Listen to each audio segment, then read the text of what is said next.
Guys, magluto na naman ako ngayon ng cuttlefish. English yun na. Pugita yata to eh. Pero binaratan lang siya. Pero, so guys, charot.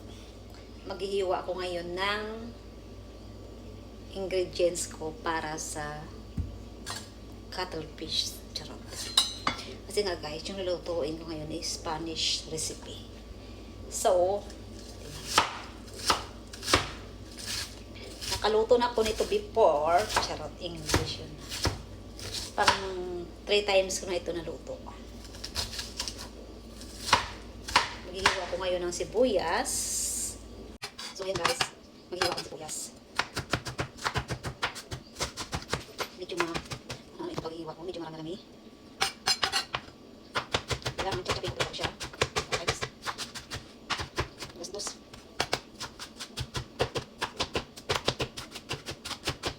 Pag-iwa ka ng sibuyas is matagal na.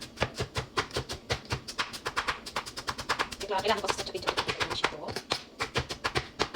Bakit naman ang chopping board na maliit. So next, kamatis na naman ang hihiwain ko.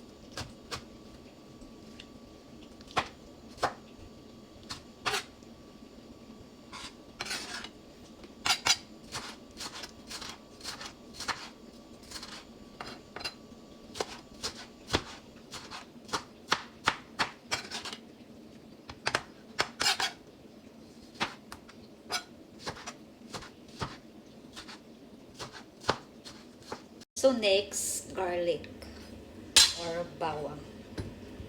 Paano ba kayo maghiwa ng bawang?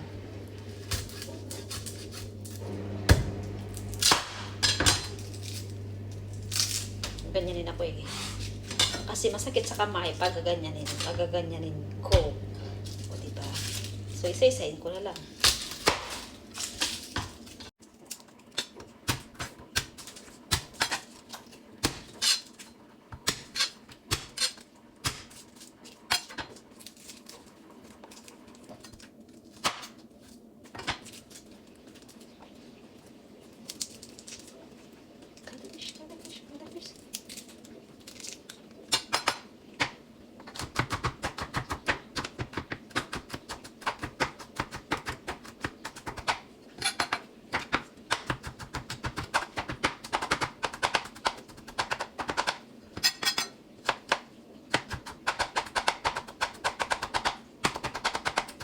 Guys, ang next ko nahihiwain, cuttlefish.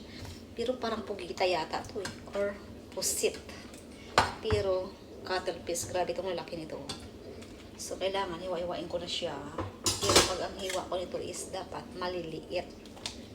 So, paano ba maghiwa?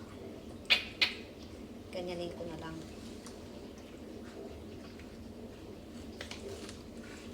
Ganyan siya. Sarap siguro nito gawing prito. Ayan. Tingnan mo, makapal siya. Oh.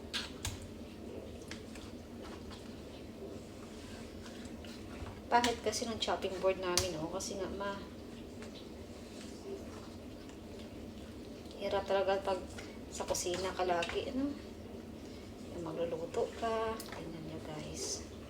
So, dapat maliliit yung hiwa ko. So, ganyan siya. Ganyan dapat. So, dapat ganyan. Madulas.